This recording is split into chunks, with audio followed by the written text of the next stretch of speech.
illustrate some of the possibilities. And we can do a number of different things, but this device is going to look at this, and it recognized that it's a Lego box in its particular model.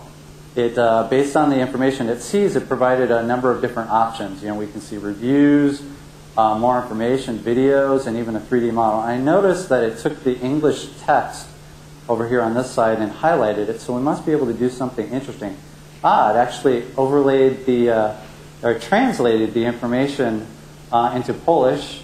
We can see this is a tractor or a wheel loader. It has 200 pieces, and it actually has some moving parts. So I can't see any moving parts in the picture. Maybe the 3D model, so let me click on that button. Wow. So you see all the parts of that Lego, and they just come together. And you can see how you have the moving parts. Now this technique is called augmented reality. So it takes the reality in and overlays it with information that might be more important. And you can actually see if I move the box, the model, we can see around the model, and we can actually zoom in. So, and of course, all these models are not going to be stored on this device. It's something that, as we look at different things around it, the model will be streamed over the wireless broadband. So if we flip the box over, we see that there is a different model. We can click on that model and see how we can put it together differently. And I also noticed that there are some videos, and these are videos that would have the same sort of tags for something like off of YouTube. So let me just see what a YouTube video might be that matches with this.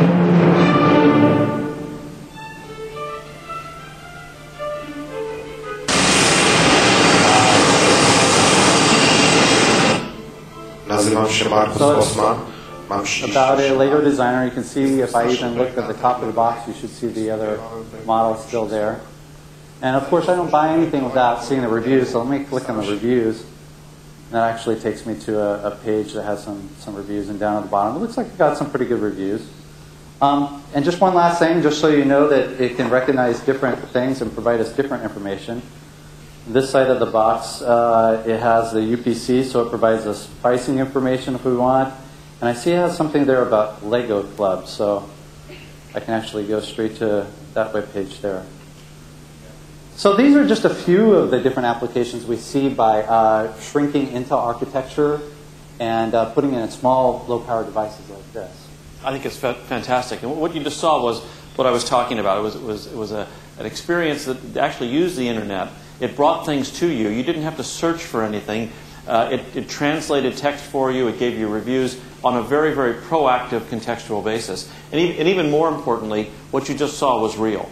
It was real in that it did it real time, except there was one small problem. Yeah, there was a problem. Everything that was displayed on this mobile internet device is real, but we did all the processing on a Core 2 Duo system back here under the pedestal. Well, but, you know, that's really what it was all about. That's the point. And I think as our chips get faster and devices get smaller, this kind of thing is not going to be done on the desktop that's hidden behind the terminal anymore. In a few short years, that kind of processing power will exist in that machine, and it'll do it real time wherever you're at. Thanks, Art.